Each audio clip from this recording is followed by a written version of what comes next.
নমস্কাৰ ছাত্ৰ ছাত্ৰীসকল, আজি আকৌ আন এটি ভিডিঅ'টোলৈ আগবাঢ়িছোঁ। আজিৰ ভিডিঅ'টো হৈছে ষষ্ঠ শ্ৰেণীৰ উন্মেষ কিতাপটোৰ পাঠ নং 2 শহা আৰু সিংহ পাঠটোৰ প্ৰশ্নৰ উত্তৰ তোমালোকলৈ লৈ আহিছোঁ। তোমালোকে প্ৰশ্ন উত্তৰবোৰ কৰোঁতে তোমালোকৰ পাঠ্যপুথিখন লগত লৈ বহিবা, তেতিয়া তোমালোকৰ প্ৰশ্ন আৰু উত্তৰসমূহ উলিয়াবলৈ বা লিখিবলৈ সহায় হ'ব। তো আহা আমি দেৰি নকৰি সোনকালে বিষয়টোলৈ আলোচনা কৰোঁ। তো ইয়াত 1 নম্বৰত কি দিছে? তলত দিয়া প্ৰশ্নসমূহৰ শুদ্ধ উত্তৰটো বাছি উলিয়াই সঠিক বৃত্তটো পূৰ কৰা। জীৱ-জন্তুবোৰে অৰণ্যৰ পৰা সিহঁত নোহোৱা হৈ যাব বুলি কিয় ভয় কৰিছিল? ক. অৰণ্যখনত মন্দমতি নামৰ সিংহটো থকাৰ বাবে। খ. মন্দমতিয়ে যধে-মধে জন্তুবোৰ বধ কৰাৰ বাবে। গ. সিংহটোৱে শহাটোৰ বংশনাশ কৰিম বুলি কোৱাৰ বাবে। ঘ. হাবিখনলৈ অন্য এটা সিংহ অহা বুলি ভবাৰ বাবে। তো তোমালোকে উত্তৰত লিখিবা খ নম্বৰটো। কিন্তু তোমালোকে পাঠ্যপুথিখন লগতে লৈ পিনেহে বহিবা, ঠিক আছে? নহ'লে তোমালোকে বুজি নাপাবা। তোমালোকে উত্তৰত কি লিখিবা? খ আখৰটো। মন্দমতিয়ে যধে-মধে জন্তুবোৰ বধ কৰাৰ বাবে। মন্দমতিয়ে কুঁৱাটোৰ ভিতৰলৈ কিয় জাপ দিছিল? খ. কুঁৱাটোৰ পটপটীয়া পানীৰে ভৰি থকাৰ বাবে। খ. কুঁৱাটোৰ ভিতৰত আন 4টা শহা থকা বুলি ভবাৰ বাবে। গ. ভোকত মন্দমতিৰ পেট কাওঁ কাওঁ কৰাৰ বাবে। ঘ. কুঁৱাটোৰ ভিতৰত অন্য এটা সিংহ থকা বুলি ভবাৰ বাবে। তো তোমালোকে উত্তৰত দিবা ঘ আখৰটো। কুঁৱাটোৰ ভিতৰত অন্য এটা সিংহ থকা বুলি ভবাৰ বাবে। 2 নম্বৰত কি দিছে? তুমি ওপৰৰ উত্তৰ কেইটা কিয় শুদ্ধ বুলি বাছি ল'লা সহপাঠীৰ লগত আলোচনা কৰি কোৱা। উত্তৰত তোমালোকে দিবা উত্তৰ কেইটা শুদ্ধ বুলি বাছি লোৱাৰ কাৰণ হ'ল শহা আৰু সিংহ পাঠটি ভালদৰে পঢ়ি মই বুজি পাইছোঁ আৰু বেছি উপযুক্ত উত্তৰটো বাছনি কৰিছোঁ। 3 নম্বৰটোত কি দিছে? শহা আৰু সিংহ সাধুটো কোৱা। তো উত্তৰটো তোমালোকে নিজেই কৰিবা। মই ইয়াত লিখি দিছোঁ, ছাত্ৰ-ছাত্ৰী নিজেই সাধুটো মুখস্থ কৰি ল'বা, ঠিক আছে? বুজি পাইছানে? বুজি নাপালে তোমালোকে কমেণ্ট কৰি জনাবা, ঠিক আছে?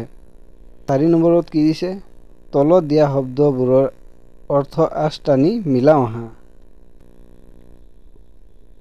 ইয়াত যেনেকুৱা দেখা পাইছা ঠিক তেনেকুৱাকৈ তোমালোকেও আঁচ টানি মিলাই ল'বা। যেনেকুৱা ইয়াত ক্ষুধা, ভোক, নিবাৰণ, ৰক্ষা বা উদ্ধাৰ, প্ৰতিবিম্ব, চাহ, আৰ্চি বা পানীত ওলোৱা, মানুহ বা বস্তুৰ আকৃতি, হাজিৰ, উপস্থিত, বন্ধক, অন্যৰ ওচৰত কোনো বস্তু থৈ ধাৰ লোৱা কাৰ্য, কেশৰ, সিংহৰ ডিঙিৰ দীঘল নোম আৰু নিস্তাৰ, বাধাকৰণ গুচোৱা কাৰ্য। 5 নম্বৰত কি দিছে? তলত দিয়া প্ৰশ্নকেইটাৰ উত্তৰ কোৱা আৰু লিখা। ক আখৰটোৰ প্ৰশ্ন হৈছে অৰণ্যৰ জীৱ-জন্তুবোৰ কোনে যধে-মধে বধ কৰিছিল? তো উত্তৰত তোমালোকে দিবা অৰণ্যৰ জীৱ-জন্তুবোৰ মন্দমতি নামৰ এটা সিংহই যধে-মধে বধ কৰিছিল, ঠিক আছে? বুজি পাইছা নহয়? খ আখৰটোৰ প্ৰশ্ন হৈছে শহাটোৱে মন্দমতিৰ ওচৰলৈ মুঠ 5টা শহা অহা বুলি কৈছিল, দৰাচলতে কেইটা শহা আহিছিল? উত্তৰটো তোমালোকে লিখিবা শহাটোৱে মন্দমতিৰ ওচৰলৈ 5টা শহা অহা বুলি কৈছিল। দৰাচলতে এটাহে শহা আহিছিল। গ আখৰটো কি দিছে? কুঁৱাৰ পানীত প্ৰতিবিম্বটো দেখি মন্দমতীয়ে কি কৰিছিল? তোমালোকে উত্তৰত দিবা। কুঁৱাৰ পানীত প্ৰতিবিম্বটো দেখি মন্দমতীয়ে গৰ্জি উঠিছিল। সেই গৰ্জনৰ প্ৰতিধ্বনি পাই কুঁৱাটোত জাপ দিছিল। 6 নম্বৰত কি দিছে? তলত দিয়া প্ৰশ্নকেইটাৰ উত্তৰ দলত আলোচনা কৰি উত্তৰ লিখা। ক আখৰটোত দিছে অৰণ্যৰ জীৱ-জন্তুবোৰে আলোচনা কৰি কি সিদ্ধান্ত লৈছিল? সেইমতে কাম কৰিলে তেওঁলোকৰ কি লাভ হ'ব বুলি ভাবিছিল? তো মৰমৰ ছাত্ৰ-ছাত্ৰীসকল, তোমালোকে লিখিবা উত্তৰত অৰণ্যৰ জীৱ-জন্তুবোৰ আলোচনা কৰি সিদ্ধান্ত লৈছিল যে মন্দমতীৰ বাবে প্ৰতিদিনে এটাকৈ জন্তু পাতি পঠিয়াই থাকিব। সেইমতে কাম কৰিলে সিংহই যধে-মধে জন্তু বধ কৰা বন্ধ হ'ব। খ আখৰটোত কি দিছে? কুঁৱাৰ পানীত শহাটোৱে তাৰ প্ৰতিবিম্বটো দেখি কি বুদ্ধি পাঙিছিল? তো তোমালোকে উত্তৰত দিবা। কুঁৱাৰ পানীত শহাটোৱে তাৰ প্ৰতিবিম্বটো দেখি বুদ্ধি পাঙিছিল যে সিংহ মন্দমতীক যিকোনো উপায়েৰে কুঁৱাৰ ওচৰলৈ আনিব পাৰিলে কুঁৱাত সিংহৰ প্ৰতিবিম্ব দেখা পালে সেই সিংহৰ প্ৰতিবিম্বটোক মাৰিবলৈ সিংহই কুঁৱাত জাপ দিব। গত কি দিছে? সিংহক পতিয়ন নিয়াবলৈ ভয়তে শহাই ইনাই বিনাই কি কথা কৈছিল? তোমালোকে উত্তৰত দিবা। সিংহক পতিয়ন নিয়াবলৈ ভয়তে শহাই ইনাই বিনাই কৈছিল যে সৰু জীৱ এটাৰে মহাৰাজৰ ভোক নপলাব বুলি ভাবিছিলোঁ। সেয়েহে আমি 5টা শহা একেলগে আপোনাৰ ওচৰলৈ আহি আছিলোঁ। বাটতে আন এটা সিংহই আমাক বাট ভেটি ধৰি সুধিলে, তহঁত কলৈ যাৱ? তেতিয়া আমি ভয়ে ভয়ে কৈছিলোঁ, মহাৰাজৰ ভোজনাৰ্থে আজি আমাৰ পাল পৰিছে, গতিকে আমি তেওঁৰ ওচৰলৈ গৈ আছোঁ। তেতিয়া সেই সিংহটোৱে তৰ্জন গৰ্জন কৰি ক'লে, এই বনৰ ময়েই ৰজা। তহঁতৰ অন্য ৰজা আকৌ ক'ৰ পৰা ওলাল? এতিয়াই তাক মোৰ ওচৰলৈ মাতি আন, মই তাৰ লগত যুঁজি চাম। সি যদি মোতকৈ বলী হয় তেন্তে সিহঁতে তহঁতৰ ৰজা হ'ব। তেতিয়া আমি আমাৰ ৰজাক মাতি আনোগৈ বুলি কোৱাত সিংহটোৱে খঙেৰে কৈছিল, সেই কথা হ'ব নোৱাৰে। তহঁতে চল কৰি মোৰ পৰা হাৰি যাব নোৱাৰ। তহঁতৰ 5টাৰ 4টা মোৰ ওচৰত বন্ধকত থাক। এটাই গৈ তাক মোৰ ওচৰত হাজিৰ কৰহি। গতিকে মহাৰাজ, এতিয়া আপুনি ইয়াৰ এটা বিহিত ব্যৱস্থা লওক বুলি কৈছিল। ঘ আখৰটোত কি দিছে? কুঁৱাটোৰ ভিতৰত সঁচাকৈয়ে আন এটা সিংহ লুকাই আছিলনে? যদি নাছিল, মন্দমতীয়ে কিয় কুঁৱাটোত জাপ মাৰিছিল? তো উত্তৰত তোমালোকে দিবা। কুঁৱাটোৰ ভিতৰত সঁচাকৈয়ে আন এটা সিংহ লুকাই থকা নাছিল।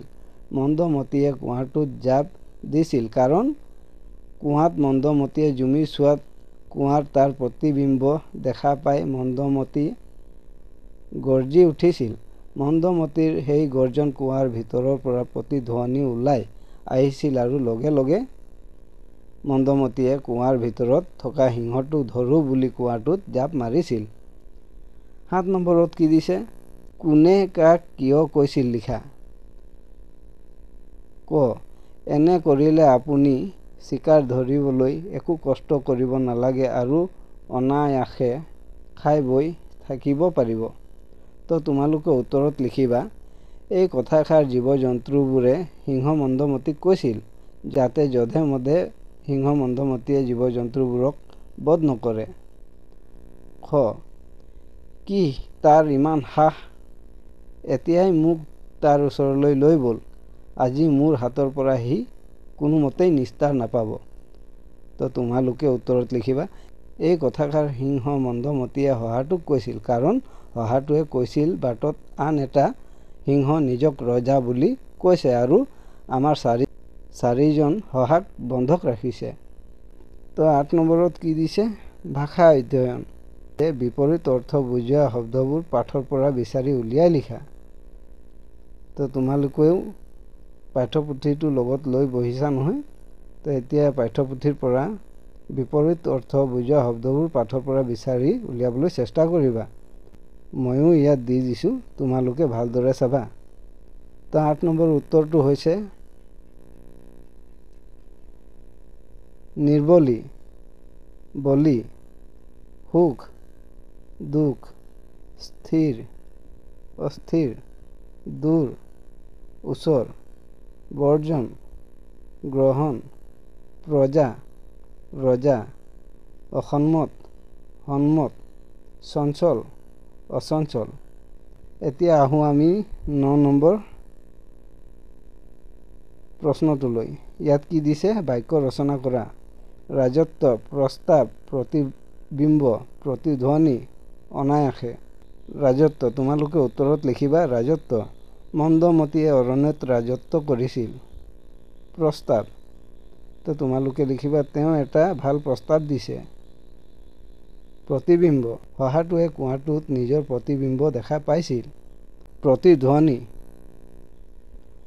মন্দমতীৰ সেই গৰ্জন কুঁৱাৰ ভিতৰৰ পৰা প্ৰতিধ্বনি ওলাই আহিছিল।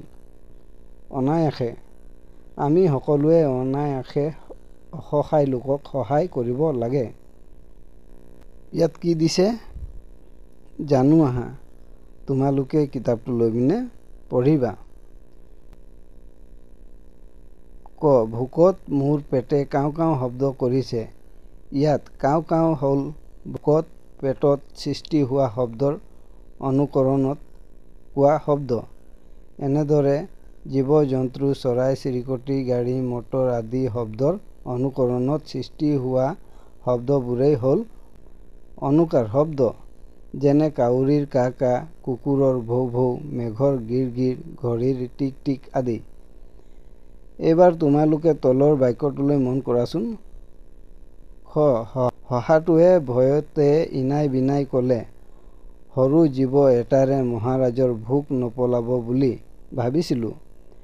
ইয়াত ইনাই বিনাই শব্দটোৰ মূল অৰ্থপূৰ্ণ শব্দটো হৈছে বিনাই। ইনাই শব্দটোৰ নিজা কোনো অৰ্থ নাই, ই অৰ্থহীন শব্দ। বিনাই শব্দটোৰ ধ্বনিৰ অনুকৰণতেহে ইনাই শব্দটোৰ সৃষ্টি হৈছে। এই অৰ্থহীন শব্দটোৰ মূল শব্দৰ আগত বা পাছত বহিব পাৰে।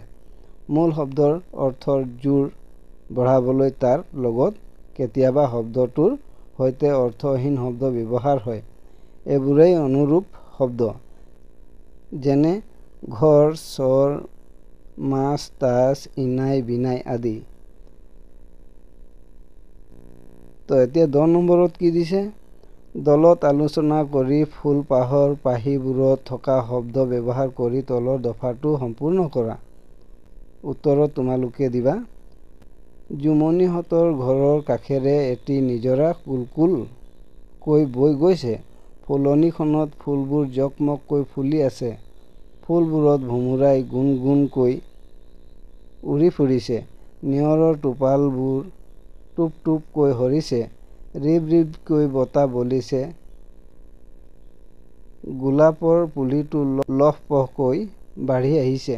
তাকে দেখি জুমনিয়ে খিলখিলকৈ হাঁহিছে। 11 নম্বৰত কি দিছে?